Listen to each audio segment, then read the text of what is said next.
هو سابك علشان طبعا هو عينه فارغه، وبص لغيرك وكلم غيرك وحب غيرك، وانت كنت بالنسبه له يعني محطه او حد بيقضي معاه وقت على ما يشوف البديل او على ما يشوف حد تاني.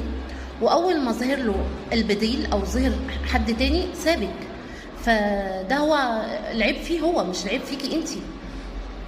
هو سابك علشان عرف حد تاني، سابك علشان هو مش راجل ومش قد المسؤوليه ومش عايز يشيل المسؤوليه، وسابك علشان هو حد مش اصيل، وحد مش باقي على العشره ولا الود.